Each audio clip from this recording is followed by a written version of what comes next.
What's up, everybody? Welcome to the YouTube Hangout. Super excited to be here. I have a new friend with me. His name is Brad Hart. He runs a podcast called Make More Marbles, and he's going to do an interview with me for his show. And I thought, hey, let's simulcast it on my YouTube channel so you guys can learn about him.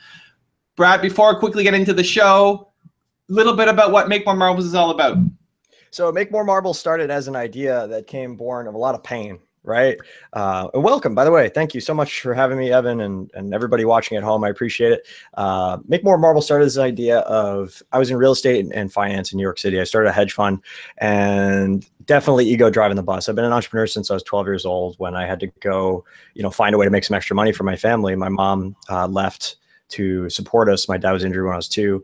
So I had to basically do all the chores around the house. And one of the chores was mowing the lawn. One day the lawnmower broke, and my dad explained we didn't have enough money to fix it until the next time he got paid through Social Security and disability. And I'm like, all right, I'm going to go solve this problem. So I went to my neighbor and I said, hey, can we borrow your mower? They said, sure. I said, would you give me $20 to mow your lawn? And they said, yeah. And I'm like, great. All right, cool. I got a way to make money now. So I'm like a 12-year-old kid. I didn't just go out to start a business or become an entrepreneur, but accidentally it all kind of came together. And, my ego is kind of driving the bus ever since I was 16, and I noticed that there were like haves and have-nots in the world. And I realized that wealth was the thing that you could create. And I realized that my great-grandfather had created a lot of wealth through real estate holdings. And his brother, my great uncle, had created a lot of wealth through stocks. I recognized that was a possibility for me. So I left home at 16, and long story short, that culminated in a real estate career and a hedge fund. When I was 26, we made like $1 million 1 month, right? Profit between my partners and I. It was May of 2013. So we make like $1,040,000. And I think all my problems are over, right? Except I kind of blew a fuse for what I thought money was at that point. And, a lot of people would be like, hey bro, I can barely pay my rent. So just bear with me for a second. I felt more burned out and disconnected than I'd ever felt in my life up until that point. And I realized that I was chasing all the wrong things, right? I had achieved success by anybody's measurement, especially where I came from, it's totally broke as a kid, to, there's $1 million now that I generated from nothing. And I'm like, all right, isn't this supposed to feel really good? Like all my problems are solved? And no, I felt so burned out, so disconnected. And what I realized is that what I was doing in both real estate and finance wasn't my natural flow. And there's a lot of different flows for wealth creation, which I go into a lot. There's a tool called Wealth Dynamics that we use at Make More Marbles to kind of help people get uniquely into their flow to create wealth. And it's all part of a larger wealth creation cycle. But I think the important point to take away is that I'm a people guy, and trading and real estate are a different part of the wealth creation cycle. So it's more like grabbing for the marbles that have already been made than making all the marbles. So instead of playing the hungry hippo game, I want to play the Make More Marbles game. Got it. Right. I don't want to just grab for what's already there. I want to make more. So that's kind of the alliteration that describes our mission. Is like, how can we collaborate to make more, not just grab for what's already there? Like this infinite sandbox, right? So when you think about a marble, what is it? It's just sand, heat it up a little bit, give it a twist. It's a marble. We can always make more of those. I like it. And how many episodes deep are you on your podcast? So we launched Monday. We're about 40 episodes deep. We've interviewed some really wonderful people, all the best-selling authors, the Ryan Stewmans, the Tucker Maxes, the people like that, but also like some really interesting future-making characters. Not that those guys aren't contributing in a huge way. Tucker just crossed 8 figures on Book in a Box, for example. But like guys like George Whitesides, the former chief of staff of NASA and the current CEO of Virgin Galactic, like that's a guy who's changing the future right now. He's making space travel a possibility for the average person. Cool. And I'm just really grateful to have the opportunity to be connected in such a way, because that's my flow, right? Is like find the people and figure out what they need and travel the world and do that. So I've been doing that for 10 years now. I love it. Well, you guys can check out Make More Marbles. We have a link in the description. You can go look at his other podcasts. Brad, over to you, man. However you normally run your show, whatever you normally do intro-wise, all that stuff. Yeah, so let's do it. So I just want to tell the story of how this came to be, because I think it's really fascinating. Like, this is what happens when, we have an intention and we're unattached to the outcome, but then magic happens as a result. Right. So Evan's team and my team got together and decided that we were going to do a podcast, but nobody was clear on whose podcast it was going to be. And that's really wonderful, because now we get to do this kind of mix and match show where I interview a little bit and Evan gets to interview a little bit. We get to learn about each other and our businesses. So I guess I want to start by asking Evan, why don't you take the stage? And for people who are listening, who are Make More Marbles fans, what what is your hero's journey so far? How did you get to where you are today? I see you have a lot of really cool people on the wall. I see your top 10 rules for success behind you. You got pictures of your family. I want to know the man standing before me, and I'm sure some of the people listening at home want to as well. Sure, well, I can go quickly, and if you want to dive deep anywhere, let me know. I thought I wanted to be a banker growing up. You know, I was always interested in business, but entrepreneurship wasn't really a huge thing. You know, it wasn't as big, wasn't as prevalent. I don't know how old you are. I was born in 1980. And I had entrepreneurial tendencies growing up, sold baseball cards and was doing that 11, 12 years old, made a bunch of money, but I still thought I wanted to be a banker. Just nobody in my family was an entrepreneur. Went to university, met two entrepreneurs who had started a business, needed some help, and I joined as a third partner. And you know, we sucked, made all the typical mistakes at the beginning of any business. Eventually figured it out, turned it around, got acquired. I joined a venture capital company, was helping raise 500 to 15 million, 500,000, 15 million for companies who want to grow. And then started helping entrepreneurs. It started with my website, evolved into a YouTube channel. And, you know, I think most people would know me on your podcast, I guess, from the YouTube channel, coming in on 1 million subscribers soon. And it's advice. Congratulations. Yeah, next That's month, beautiful. hopefully, we're going to cross that threshold. It's been a fun journey. And, so now you get to do the Casey Neistat hockey stick. You go from 1 million to 6 million in 2 years, right? We'll see. We'll see. I mean, By the way, Casey I'm a huge fan. He's right on my wall over there. There you He go. reminds me Nice. to work harder. I like that. Next to the Buddha. On one hand, I got chill out. On the other hand, I got work harder. I like that. I like that. Now the chill out is a lot bigger than the work harder. So we gotta. It's Encinitas, man. You know, I'm from New York. I got plenty of that. You could take the boy out of New York. You can't take the New York out of the boy. Now I'm in San Diego. I got to chill out more. There's the Buddha. And then I got like Mr. Neistat reminding me to run every day and never give up. I love it. Okay, so Casey's great. We've done a couple top 10s on him too. Yeah, you know, we'll see. 1 million's it was the goal for the year. We're gonna hit it in November. And then we'll see where it goes from there. That's beautiful, man. And congratulations. And where'd you grow up again? Born and raised in Toronto, Canada. Traveled around the world for a bunch of different things, but I still love calling Canada my home. I love Toronto. You got to know Alexandra D'Souza, and you got to know Teresa Larico and all those cats up there, all the Archangel folks. I know Archangel. I haven't really done much with them here, but like anything that's supporting entrepreneurship, I'm a fan of. Awesome. Yeah. So that's my whole deal is like, who do we know? How do we make the world a little smaller? How do we collaborate in such a way that it helps everybody? You know, I look at myself as like, I see all these Avengers around and they're all superheroes and it's great. You know, I live in Encinitas. There's like 1 million internet entrepreneurs here. You got Alexi and Preston, you got, you know, Adam Rowe is here. And just like all my neighbors are really rad people with amazing messages to share with the world. So I see all these Avengers. And I want to step in and be like the Nick Fury, right? I want to be the Nick Fury that comes together and says, hey, you're all awesome, but if we teamed up, we could save the damn world. You know, and that's kind of my message is like, how do we all get together? And it doesn't have to be the Brad show or the Make More Marble show, but like, how do we all get together and collaborate in such a way that we all move forward and meet our missions faster? So I've actually got like a little, you know, we talked about the wealth creation cycle earlier. I actually have like acronyms that I've come up with that really help people to kind of dial into this. And my flow and my acronyms are manifest, seeds, and crops.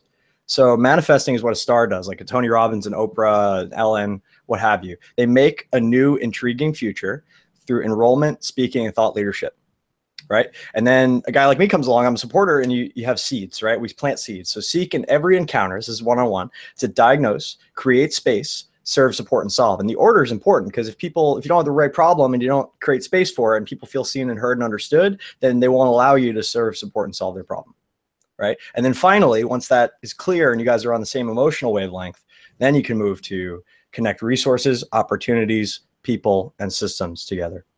And that's where the market value really starts to come in. So that's a beautiful system just to remember that we can always, always, always, if we seek to, add value that's considerate and specific to people that we meet. And I don't care whether you're a billionaire or you're the guy on the street. Everybody needs, wants, and desires something. And it takes a real, I think, empathy for other people, but a belief in a bigger and greater good that comes out of finding out what they really need and then actually going and doing it for them. Being the person who doesn't just talk, but actually does. And if everybody just did a little bit, the reason I love entrepreneurs, and you know, the definitions vary, but the reason I love entrepreneurs is because they create more than they consume, and they create before they consume. And if everybody just did that, just a little bit more than they consume, the world would change overnight.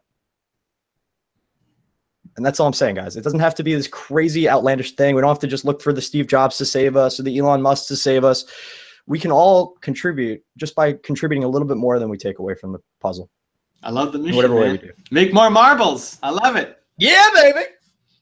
And eventually that culminates in the ability to provide for people at a very high level, right? So if you've ever read anything by Peter Diamandis and Stephen Kotler, there's a book called Abundance that changed my life. I read it on a road trip from San Francisco to New York. I went out there to be a hedge fund guy in California, and it didn't quite pan out. I wanted to meet all the Silicon Valley types, and I was inspired by Tim Ferriss, and I wanted to kind of do what he was doing. And I kind of had to go back home with my tail between my legs. So I couldn't really break into the scene out there. I just couldn't at that time.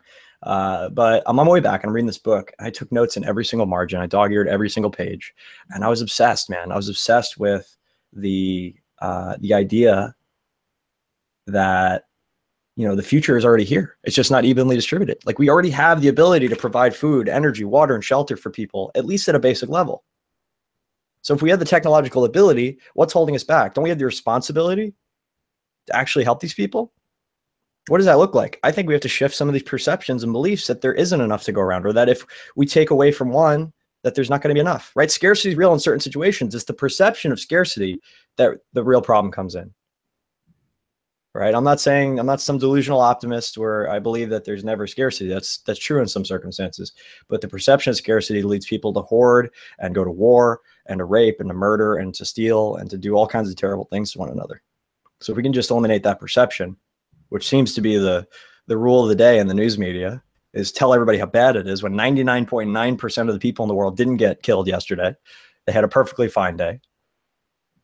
Then maybe the world starts to shift. But we're wired. Our brains are naturally wired to look for what's wrong. And now we're just doing it on a global scale with these magnification lenses that show us everything that's going wrong at all times. And we can't not turn on the news. We can't not turn on our phones and see something horrible that's happening. We got to tune that out and tune love in, and I'm not trying to be all airy fairy. I get that there's problems, but I just understand that if we feed the problem with our energy, we create more problems. If we feed the solution, maybe something will shift. So with that, I'd love to kind of turn it back to you, Evan, and I want to help everybody understand your journey, right? Because how often do you really get deep into why we do what we do, right? And maybe you do, and maybe you haven't yet, but I'd like to just give you the platform here to just ask, what would you like the world to be like? And how would you like to go about changing it in some way? What's the solution for you? So I think, whenever people are moving on some big mission, they have a big thing they're moving towards. It always comes out of pain that they went through earlier in their life. For sure. Right. Tons of it. You want to try to make the path easier for the next generation going through. And so for me, starting my business, the first one was a real challenge, and I was making $300 a month and barely able to survive, and celebrating wins with McDonald's French fries because I couldn't afford a whole meal. And McDonald's French fries are delicious. I get it. It still represents victory for me. The smell of fries. And so because my journey was so hard, I wanted to make it easier for entrepreneurs. And so I think at the core is, I look at my 19-year-old self and want to make that path a little bit easier. Coupled with, I believe entrepreneurs will solve all the major problems, similar to what you said. And it's not only leaving it to Jobs and Musk, but doing our own part. And I think what's important is, and what we've both done, but your show is, if you see something that you want to change, start doing something about it, even in some small way. Just get started, get the seeds going, start planting, start making some progress instead of just complaining about something. And so I think people default to just complaining about the world that they're living in as a form of escapism, as opposed to trying to do something in their own way to be able to go off and make it better. And maybe making it better is just giving your neighbor a hug, and maybe making it better is starting the foundation, and maybe making it better is creating the business. You may not be able to be the next Steve Jobs, but you can still go out and make the world a little bit better, that problem that you want to solve. Not waiting for the government and the president to go and solve it, to do some small action ourselves and start making some forward momentum. Yeah, the small imperfect actions consistently applied can move mountains, can carve entire canyons and rivers. It's amazing. And as as you go, you suck. Like at the beginning, you're going to suck. Like I'm sure your first podcast sucked compared to what you can do now. It's just you're 40%. Well, they still kind of suck a little bit, but I just let myself enough to accept it, you know, and the guests seem to have a good humor about it. So I keep doing them. And you're in, like, we're all on our journey, right? You're on your journey. Your first one sucked compared to what you can do now. And this sucks compared to what you'll be at when you have 500 episodes in, right? I think a lot of times people suck on their first thing and then they give up and they quit. They expect just to be great out of the gate. Where nothing, you're not great at anything out of the gate. Everything you've ever tried to learn ever in your life, you suck the first time out, and people can't handle that, and so they give up. I think a lot too soon. Yeah, I think Tony Robbins said it best. He's like, if your kid couldn't walk on the first try, would you tell him to stop? Right? No, you'd say your kid's gonna keep trying and falling and failing until one day he walks. Right? You don't say, oh, that's it, he's never gonna walk. But we do this with ourselves as adults. It's like, oh, I tried that, it failed, didn't work. Okay. Right. But at every point in life, like whether it was riding a bike or driving a car or whatever it was, you sucked at first and you got better. Yeah. I did 3 podcast episodes and it didn't take off. So I'm going to quit and do something else. Right. Yeah. Like you're not going to win. And so I don't think people give themselves enough time. I don't think people recognize that you're still keeping on with your big mission and that this is what you want to drive towards making it better. And it starts with a trickle. And if you're making your first YouTube video, it may take you a whole day to do it and it's still going to suck. And that's okay. I would encourage people to look at the people that you look up to. Like if people look up to Tony Robbins and they want to have that kind of impact, use that as an inspiration, as a kick forward, or too many people use it as a kick down. Like they see these people who are doing great things and then they feel like they can't measure up and so they don't do anything. And so I would encourage people to kick themselves forward instead of down. Yeah, think about it this way, guys. It's a math problem, right? I like math. If anybody at home likes math, let's talk math. I mean, Tony's been at this for 40 years. What if you could just get 1% better every day? Not 10 or 100%, but 1% better every day. After 1 year, where is that?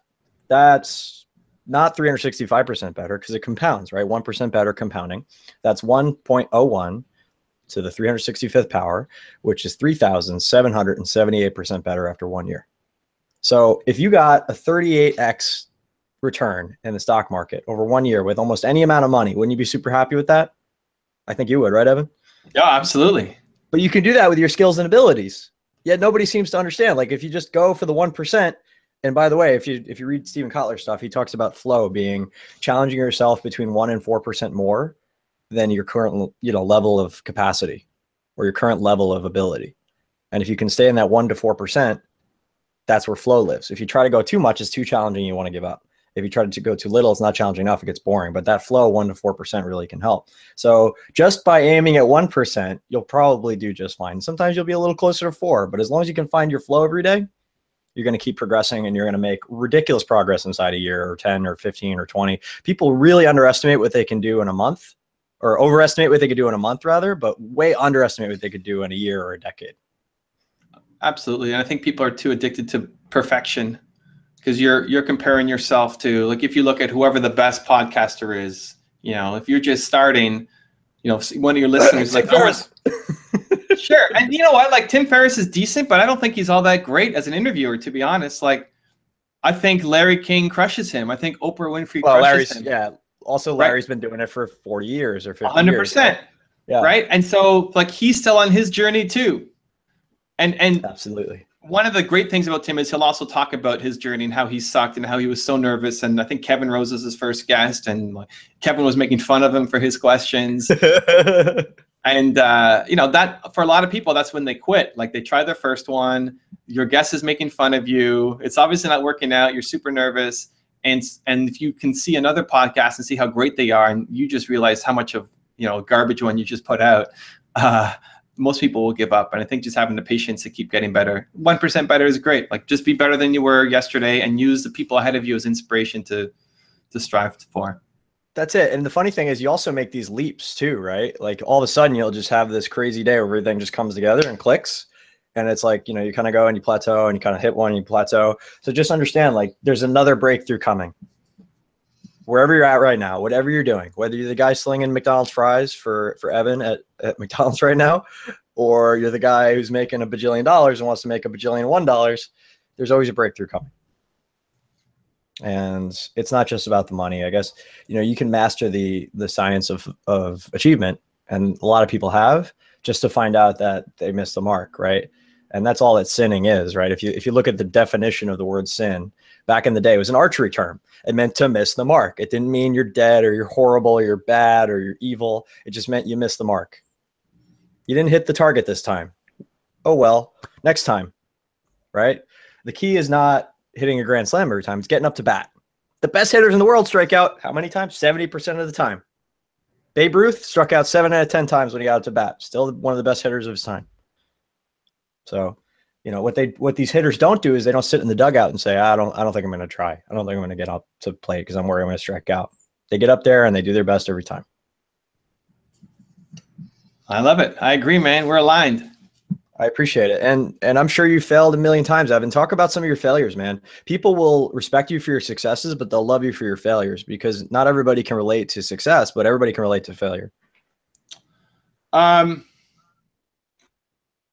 You know, I don't harp too much on my failures. I have a hard time. I fail every day. You know, I've probably failed 5 times on this interview already. If I look at my YouTube channel as an example, we've killed more series than we've launched than are live right now, right? Like so many series that we've tried to launch. So like the top 10 one was one that worked and great. Everybody knows the top 10 series. Awesome. It's a great series. You know, alongside of that were 9 others that flopped that we tried and it didn't work. And I loved it, right? It's like, I love this series. It's another baby that I'm putting out to the world and everybody says it's fat and ugly and nobody wants to be around it. Oh, I think your baby's cute. And that's fine. Like you have to mix what you love with what there's a market for. Otherwise, it's just a hobby. If nobody cares about your thing, you have a hobby, which can fill your soul, but it's not adding value. And so it failed tons of times. I think people have a weird view of failure. Like failure is not this final thing that then you suck as a human being because you tried something that didn't work. I think the more you listen to podcasts, right, the more that you hear from successful people, you'll find out that they make mistakes all the time. And that's just part of the game. Nobody has hit it without missing a whole bunch along the way. So I don't know. I failed tons of times. I learn from it and I don't let it hold me back. I don't like, well, that didn't work before. I put out a video that didn't crush, so now the next one's going to suck. You know, I don't have that mindset. So I think too many people are defined by their failures and they hit it once and then it didn't work. And so now they refuse to ever step up to the plate again, using your baseball analogy. Like you struck out the first time and now I'm never going to go to the plate again. That's a losing mentality. I like it. And the funny thing is the guy who did the Casey Neistat over there, it's an original artwork. He also did one that was a limited run. I bought 2 for friends, number 1 and number 6, I think. And the saying on it was, I never fail, I only win or learn. And I love that. You never fail, you only win or learn. And if you could just reframe the definition of failure, what in the hell could stop you, right? You could be grateful for your pain because it's creating you into the person. It's allowing you to grow into the person for whom the things they want, need, and desire show up effortlessly in life. What the hell could stop you? If every time something bad happened, you were like, thank you. Thank you for that feedback, universe. I appreciate you for showing me the way. How would your life change? How would your day change? How would your moment change? All we have is right now, this moment. Oh, that one's gone too. Yeah, that's a good one. And it's hard. You know, it's not something that we grow up learning. You know, I don't think many parents are teaching their kids that. And so we're frustrated by waiting for an elevator or, you know, being stuck in traffic. And the whole idea of treating your expectations for appreciation, right? Like waiting for the elevator, like, hey, there's this magical box. It takes me up 25 flights that I don't have to walk. And I have to wait an extra 15 seconds for it to come. It's not the end of the world. It's something that I think, like for me personally, I'm getting better at it. I'm not perfect. I still can be upset waiting for the elevator when I'm rushed for something. And I try. The problem is a lot of it is so subconscious that you don't recognize that it's happening. If you can catch yourself in the moment, then you can reframe yourself. But if you don't, and it just happens, which is for most of this, all of these limitations, limiting beliefs, all that stuff are so subconscious that we don't even notice that they're happening when they're happening.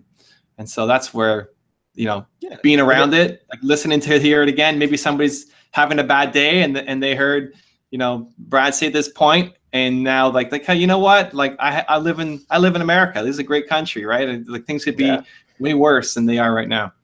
I've been to where bad is. This isn't it, you guys. I'll just tell you right now. You know, you think it's bad, come on a house build with us. Come in and serve somebody who has no home to live in or lives in a clapboard shack, and their kids are all sick because they're playing in the dirt all day and they can't get out of it. There's nowhere for them to go that's clean and safe. And you show up and there's a concrete slab and a pile of wood and some nails and hammers, and at the end of the weekend there's a house. And you've changed that family's life forever. And people bawl, they cry. So like they never had the opportunity to see what it's really like for most of the world. That's most people that live that way. We are the fortunate few that have internet, clean water, energy, food, and it's relatively ubiquitous and abundant.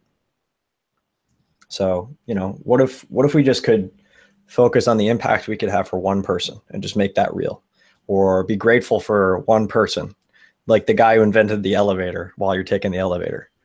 How could that change your entire life? If you trade your expectations for appreciation, everything changes overnight, right? And I do quote a lot. You'll hear a lot of this at Tony Robbins too, because I love Tony Robbins and we take tons of people to see his events. I've been to 10 Tony Robbins events. I've walked on fire 4 times. We brought 47 people to the last UPW in New Jersey. My goal is to bring 100 people to the next one in San Jose. We have the best rates on tickets, so let me know if you guys want to come. But you know, more these so are what than your fans? You like people who follow your show, or what? Who are these people? Yeah. So the Make More Marbles, just to give you the whole overview, it's masterminding. We've run 4 masterminds. I've been a part of 15. So that's like the high end kind of what we do is like we help people plug in, and we give people who want to be entrepreneurs, but they're not quite there yet, or they don't have a team. We give them, you know, some of our extra capacity and also some of the guidelines and resources and opportunities and people and systems that they need just to plug and play and get their business started. And then we work on the mindset stuff and all that great stuff. And we provide support and accountability. So that's kind of our main big ticket thing. We also partner with a lot of organizations like Tony Robbins and We Journey and the Greatness Foundation. And we do various trips around the world. Like we just took 52 entrepreneurs to China and Hong Kong to learn about Amazon, because I want to learn about Amazon.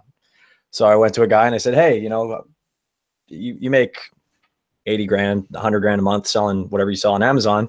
Why don't you teach me how to do that? And he said, sure. Here's my bill. I'm like, or what if we put a trip together and then everybody could chip in and we'll get our trips paid for and we'll call it even. And we'll all learn better, because I learn better when people ask, smarter people than me ask better questions than I would. Right. So that's what we did. So that was one trip. And then the UPW trip, and then 30 people went to Greece and we worked in the Syrian refugee camps outside of Athens. That was great. We make them fun too. Like we go island hopping and, you know, eat tacos and fun stuff like that too. But that's kind of like what we do, right? Is we create community for entrepreneurs to come together and collaborate. And the things that come out of that are magical. So when you talk about Make More Marbles, it's not only the content we put in the world, we put daily content out to Facebook, and YouTube now is starting to kind of pick up, and got the Twitter and the Instagram and the email list. We daily email out stuff. So that's all contribution, and I'm happy to do that. But we also have kind of a business model to serve entrepreneurs as well. Very cool. I love it, man. Yeah. So that's kind of my mission, and it's just this idea of like, can I save one more, right? You ever see that movie? I think it's Hacksaw Ridge. It's about the guy who saved like 75 people. You know, he's a medic and a conscientious objector. I can't remember his name for the life of me right now. I'm so sorry. But this is an amazing man, a Medal of Honor winner. And during his entire ordeal, which was an ordeal, I mean, he's like getting shot at and saving people. One more, just let me save one more. Just let me save one more. My friend Akshay wrote Fear of Anna talks about this. He's a Marine. And, you know, I just think of it that way too. It's like the starfish, right? You see all these starfish litter on the beach. They're all going to die. And this one kid's hucking them in. The old man comes along and says, hey, why are you trying to save them? You're not going to save them all. He says, well, I saved that one. I saved that one too. And it matters to that one. Right. So I feel like everybody just waking up one day and realizing, hey, wait, I can save 5, 10. It's not a savior complex like you're a martyr or something, or some kind of angel. It's just you're doing your part, right? Everybody can contribute, and finding fulfillment is a function of how much you're contributing, not much how much you're receiving. What you can receive is limited, but what you can give is theoretically exponential through leverage and systems and processes. Just like the amount of money you can save before you're living in poverty is, you know, limited, but the money you can earn is technically unlimited by adding more value. Value times leverage equals wealth. Simple as that. And so 4 times back to see Tony. It's interesting. So I took my team 10, just 4 times at UPW. Right. Okay, so what's I took my team last year to LA. He did LA before he did this year, beginning of this year, and then he went to Jersey, and it was a great experience. I wonder, so what do you get from the second, third, fourth time that's different than the first? Obviously, some of the content's going to be overlapping. Sure. Yeah, some of the content overlaps. He changed about 10%. Like he redid the whole health day, so it would be different now than it was when you went. He had Dr. Gundry, who I just had my show, and Dave Asprey was there. Wim Hof, who I think is just an amazing individual and a crazy person. I love you, Wim. And what I get by going again and again and again is the concept of mastery, but also spaced repetition, right? Being in that environment allows you to re-access those states of emotion and peak physical conditions that you have wired and fired so many times, but maybe you're kind of lacking in your daily life is that environment. So that's one thing. That's why I keep going, and it's super fun. But then additionally, I get to bring more people who then make transformations. And that's where I really get lit up, because why I do what I do is because I love to help people be their best selves, you know, and then they contribute, right? A leader doesn't create more followers, Evan. A leader creates more leaders.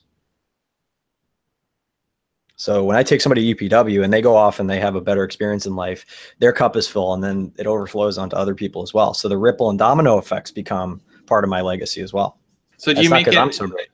Are you going every year? Is that the goal now? Once a year? Twice a year. Twice a year. Yeah, we're going to go twice a year. We're going March and November, wherever they're at. And we just work directly with our rep to kind of coordinate everything. And, you know, it's not even about making any money. We don't really make any money. Actually, we probably lose money, all said and done, but it's just a great experience and a great way to, you know, promote the work of a man who I think is a national treasure. And the thing I like about Tony, is that he's worth $500 million. He doesn't need this. He doesn't need to be beating his body on stage for 14 hours and rah, rah, rah, and jumping up and down. It's not what it's about. It's a peak performance thing, but he doesn't need it. So he doesn't do it for the money. He does it because he impacts people, and he's the best in the world at what he does from that perspective. So whether you love him or hate him, I say you give him a shot, right? And if you get one thing that's worth the price of the ticket to you, your whole life changes. You know, that changes everything going forward. People think of things as if they are in a little cage or a box or a little, like they're completely detached from everything else in their life. You know, they say, oh, I got a problem in my business. There are no such thing as business problems. There's life problems that show up in your business. There's no such thing as a relationship problem. There's a life problem that shows up in your relationship. So until you get the space between your ears sorted, until you learn how this 250,000-year-old operating system works and how to work it for you and your best and highest good and those around you, you're kind of at a disadvantage in life. And so is everybody you come in contact with. So if you want to be an asset to yourself and those around you, you got to figure out how this thing works and then go and work it. Because knowing is not enough. You got to go and do it. And you wire and fire it long enough. You read the talent code, you can learn about how this actually physically happens. You wire yourself with myelin to have a reaction to something. As opposed to going negative, you go positive, or as opposed to going expectation, you go grateful, or as opposed to getting triggered, you go, you know, wherever else you go subconsciously, which we're all wired in some way. We start out as kind of tabula rasa, if you believe some of the biological and behavioral cognitive therapists out there. But we kind of learn these behaviors over time. And the more we do it, you know, you have the monkey do this 10,000 times, and then you stop the stimulus, it's going to keep doing this. Pavlov and his dogs, you ring the bell, they salivate. I love it. Well, it inspired me to look into some future events too. We had a great time in LA, and I'm curious as to, like, is it an annual thing? Is it every 2 years, every 5 years? So that's good. Yeah. So I can, if you'd like, I don't know how you feel about offers and affiliate stuff, but I can just send you a link for your audience. It'll track you. And if you know, let's say if you bring 10 people, I'll comp you a ticket. If you bring 20, 2 tickets, whatever. Like, is that cool with you? I don't know how you feel about that kind of stuff. I don't usually do affiliate stuff, but I always promote the things that I'm doing and I like, and cool things that I pay attention to. So maybe I'll see you at a future event. We'll see. Yeah, man. Coming up Either next way, year. you let me know. Absolutely. And like I said, I'm not doing this for the money. I'm just really excited to promote Tony's work, and you know, I think it changes lives. It changed my life. So that aside, because you know, I just don't know, right? We got on this interview and I said, hey, let's just talk for a while. And I don't have any problem with promoting myself for what I believe in. I think more people need to really care about things and promote them. But I think transparency is very important. You know, like, what's the deal, right? What do you get out of this? That's everybody's first question. What do you get? Forget what you get. What can you give, damn it? How can you help somebody? Don't let money be the thing that makes you decide whether you do something or not. It's a made up concept. Ooh, let's talk about cryptocurrency and blockchain. I think that's really fascinating. So I'll just give a little bit of quick backstory. And you guys, if you want, I can tell you more about this. But I was at the Mavericks, Camp Maverick, you know, Maverick 1000, Yannick Silver, those guys. Yep. So I'm at Mavericks. It's like day 3. And Yannick comes up to me at like 3 o'clock. He's like, okay, so at 4 p.m., I have you on the panel to talk about blockchain in front of the whole camp. I'm like, you do? Would have been nice to have a little heads up there, buddy. So I'm like, all right, I'll just get up there and talk. And I did. And it was about 120 people there, and really smart people. Like, everybody in the Mavericks is a 7-figure earner and just really awesome people, givers, contributors. And they asked all the questions, and I kind of gave them the spiel about what it is. And at the end, they gave me you know, some really great feedback. And some of the people I really respect there were like, that was awesome. That's the first time anybody explained blockchain and cryptocurrency to me in a way that was not full of hype. It really explained the upside and the downside that was possible. And then B, like, I understood it. I got it. It was plain language. It was simple. I understood why it was important, what the benefit was, how it could change industries. And I got excited about it for the first time. So I went and I was like, all right, cool. I took all my notes from that I had scribbled hastily before the event. And I kind of threw them into a cheat sheet, and people would ask me questions. And I added to the cheat sheet. And I really feel like, you know, there's 50 ways that the whole thing could go up in flames. Let's just start there, right? So I'm not advocating anybody invest in cryptocurrency or any of that. However, if blockchain does take off, it has the potential to be bigger than the internet, or it could be nothing at all. So it's just this really exciting technology. And just for people at home that may not be understanding what it is. So Bitcoin is a cryptocurrency. And so if Bitcoin is like the car, blockchain is like the road that the car runs on, right? So blockchain powers Bitcoin and Ethereum and Litecoin and all these different things, and they're all different blockchains. And what it can also do, because it's kind of like a public ledger system and it distributes trust as well as keeps identity secret and all that good stuff, is it allows for better management of healthcare records. It allows for better identity, fraud protection. I mean, just fraud. Right? Let's just look at fraud as an industry-wide problem. $500 billion a year is spent on fraudulent transactions and preventing them. That's $500 billion that, and not just that, but all the time and energy and attention of all the people that work in buildings full of people at major corporations that just work on fraud, right? So if you could fix the fraud problem with blockchain by making it kind of impossible to defraud anybody, almost like it was a time machine, you just roll back to where there wasn't fraud and everything is whole again. You fix a massive issue. So I'm just really excited about blockchain and cryptocurrency. So if anyone wants to geek out about that, I'd love to talk about it. Where's you're kind of leaning on that, Evan? I have very little knowledge about it. I stick to my lane, and that's not it. And my take is, it's coming. Like, VR is coming too. Solving cancer is coming too. I'm not the guy who's going to do any of those things. I'm the guy who's going to keep the guys who are going to invent that and keep them on their track, keep them inspired, motivated, give them resources, ideas to help them go off and do that. Like I said before, entrepreneurs are going to solve all the world's major problems. My goal is to help be that like 0.5% difference that gives them an idea or keeps them inspired or gets them going every day to go out and do it, and then solve those big problems, because I know that I can't. So I'm not invested in that area. I'm not really active in that area, but I'm sure some of my fans are, and they're doing work to build that next generation of technology. It's definitely coming. And so, like, good on you for trying to use it for good. I stumbled into it like totally by accident. Back in 2008, I was making apps, right? And I had this kid who would basically, back then when the App Store opened, you could write like a long essay on a topic and have a kid code it into an app, and it would sell all day long for like $1 or $2. And you make a few grand a month. It was great. We thought we were printing money. We were like geniuses. So I did that a few times and it worked. And then a company bought my app for like $5,000. I was like, this is great. And a deal I negotiated myself. So I go to the kid and I say, hey, this is like 2008, 2009. What would you build if you had an unlimited budget, which $5,000 was at that time, right? It was a lot of money to me. And he said, oh, I build a Bitcoin trading app. And I'm like, WTF is Bitcoin? I never heard of it, right? It's 2009. So I looked into it. I was like, oh, that's kind of a cool idea. So I gave him the money and he starts trying to build this thing. And he's like trying to essentially build Coinbase, right? Like, it was a big project. He was way in over his head. and he ultimately failed. He blew through half the money, gave it back, and he said, "Hey, I'm sorry I failed." Had I just taken that $5,000 and put him into 5-cent Bitcoins at the time, assuming I could get 100,000 Bitcoins, I'd be worth, I don't know, $500 million today. So like the lesson there is always invest in the underlying. But the bigger lesson is, you know, that was the first time I ever heard of it, and I've been following it ever since. And then it got popular again. And thankfully I caught Ethereum and Litecoin and managed to, you know, depending on the day, 40 to 50x my relatively small investments, which is cool. But it's just a fascinating space, and cryptocurrencies are just the beginning, right? It's going to change a lot of industries. So if anyone wants to learn more about that, I geek out about that stuff all the time too.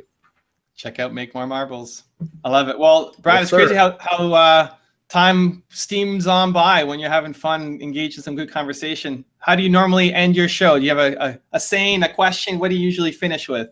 Well, I'd like to ask you a question, actually. This is the Make More Marbles community, and I described how we add value. So what is a connection, a resource, an opportunity, a person, or a system, Crops, that you would like to be made aware of or availed of by myself or anybody listening or my team that would help you move your mission forward faster, Evan?